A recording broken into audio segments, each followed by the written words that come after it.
U.S. President Trump announced in a press conference that the United States is going to take over the Gaza Strip and that 1.8 million Palestinians in the Gaza Strip will emigrate elsewhere. What exactly was said? How did the region react to these statements? And what are the chances that this plan will actually be implemented? I'm Alon Burstein. Let's dive in. On Tuesday, February 4th, 2025, U.S. President Donald Trump held a joint press conference with Israeli Prime Minister Benjamin Netanyahu.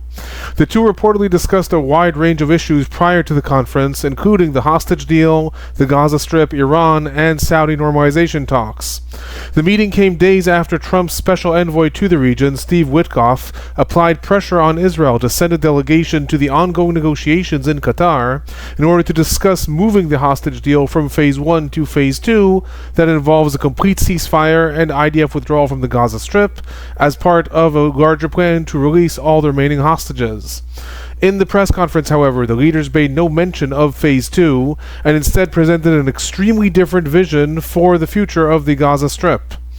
Trump began by making extensive reference to the past 4 years, stating that the U.S.-Israeli alliance had been tested under the Biden administration, and that contrary to the great victories that the U.S. and Israel shared during his first term, there have been no such victories over the past 4 years. He stated that during his first tenure, he brought peace and stability to the Middle East, defeating ISIS and imposing sanctions on the Iranian regime, which effectively starved Hamas and Hezbollah to the point that they had no resources or support from Iran. I will say in a caveat that some of these facts are actually incorrect. Hezbollah continued to get exactly the same amount of support from Iran despite the U.S. sanctions throughout Trump's first term, and Hamas had actually reconciled with Iran in 2017 after a rift between the two of them led Iran to stop funding Hamas as a result of the Syrian civil war. Trump continued to state that neither October 7th nor the Russia-Ukraine war would have happened if he was president in the past 4 years. The main bombshell, so to speak, came after when Trump discussed the future of the Gaza Strip. He began by stating that the Gaza Strip has been a symbol of death and destruction for many decades, and that the people living there have been very unlucky. Then, contrary to the hostage and truce deal that his administration has been promoting, Trump stated that the Gaza Strip should not be rebuilt by those who have been fighting, living, and dying there for decades, and that instead their future should be in other countries, making explicit that the aim of the plan is to, quote, build various domains that will ultimately be occupied by the 1.8 million Palestinians living in Gaza, end quote. He added that this plan could be spread between up to 12 different locations or be established in one large site, and that this will end the death, destruction, and bad luck of the Gazans, granting them peace and prosperity and a place where they can live out their lives without being shot at or killed as they have been. He continued to state that the only reason Palestinians want to be in Gaza is because they have no alternative, and that Gaza is virtually a demolition site at this point. Extending further with this vision, Trump then added that as a result of the devastation in Gaza, quote, the U.S. will take over the Gaza Strip and will do a job with it too. We'll own it and will be responsible for dismantling all the dangerous unexploded bombs and other weapons on the site. We will level the site and get rid of the destroyed buildings, level it out, and create an economic development that will supply unlimited number of jobs and housing for the people of the area, end quote. With regards to the funding for this plan, Trump stated that the plan would be paid for by rich neighboring countries. After the announcements during question period, Trump added that the relocation plan for Gazans would be a permanent relocation out of the Gaza Strip. When asked explicitly if Palestinians would have the right to return to Gaza, Trump stated that, quote, it would be my hope. I mean, why would they want to return? The place has been hell. It is one of the toughest places on earth. And right now, I've seen every picture from every angle, and nobody can live there. So if we can build them through massive amounts of money supplied by other people, very rich nations, if we could build something for them, it could be Jordan, it could be Egypt, it could be other countries, and you could build 4 or 5 or 6 areas. It doesn't have to be one area. But you take one area and you build really good quality housing, like a beautiful town, like some place where they can live and not die, because Gaza, it's guaranteed they will end up dying. So I hope that we can do something where they wouldn't want to go back. Who would want to go back? They've experienced nothing but death and destruction, end quote. Trump was also asked how many people he is talking about, and he was explicit in stating all of them. Turning to Netanyahu's statements, Netanyahu began by raving praises on Trump, stating that he is the greatest friend Israel has ever had in the White House and reiterating the achievements that Trump had enumerated during his first term.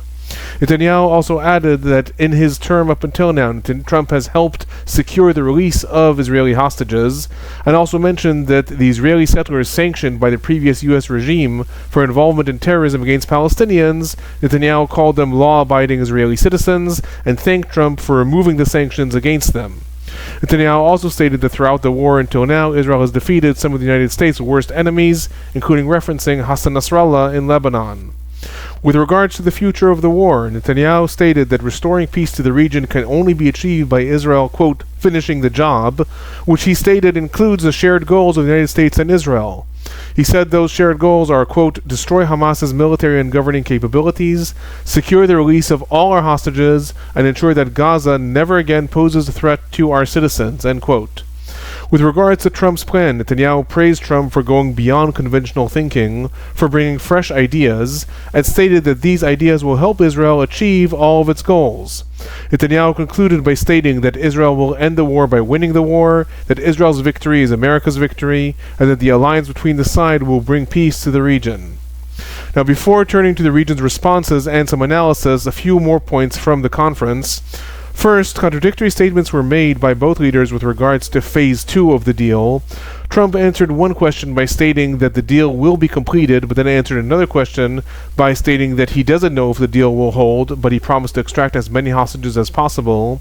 Netanyahu in turn responded to the question of if the deal will be completed by stating that all hostages will be released. However, he said that this has to come alongside completing all the goals of the war, including making sure that Gaza never poses a threat to Israel.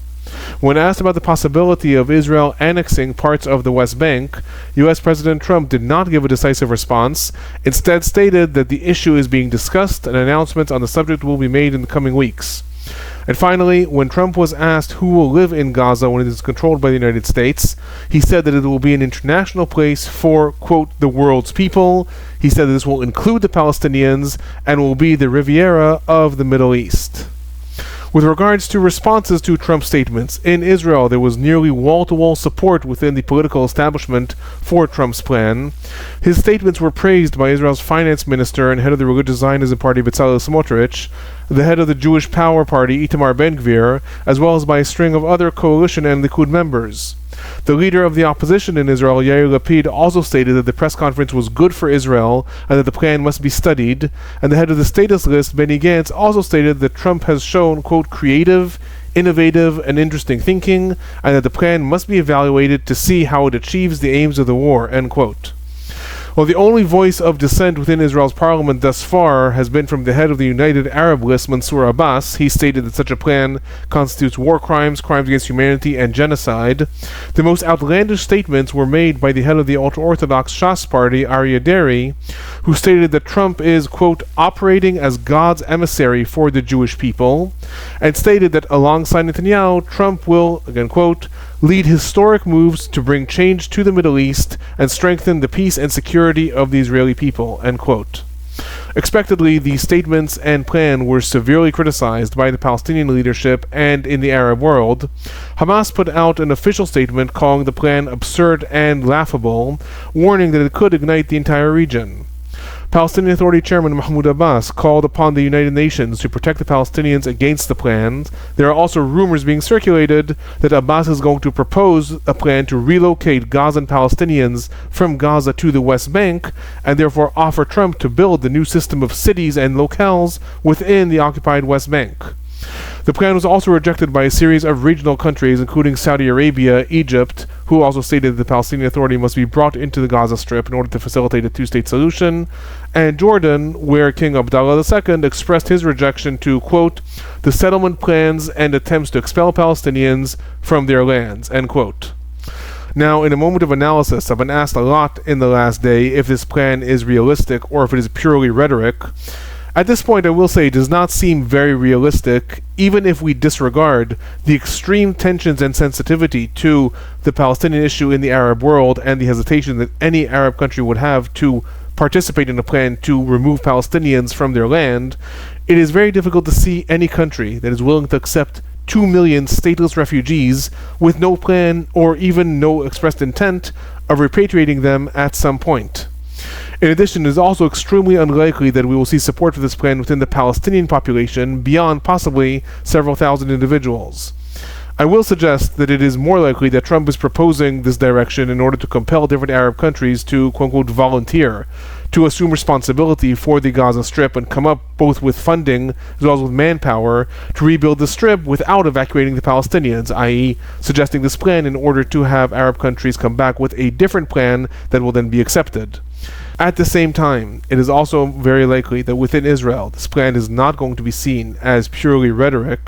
Former Minister of National Security Itamar Ben-Gvir has already submitted a proposed law to, quote, encourage willful immigration of Palestinians from Gaza, stating that Palestinians who are willing to sign away any rights or claims to reside in Gaza and who depart the area will be given severance packages from Israel.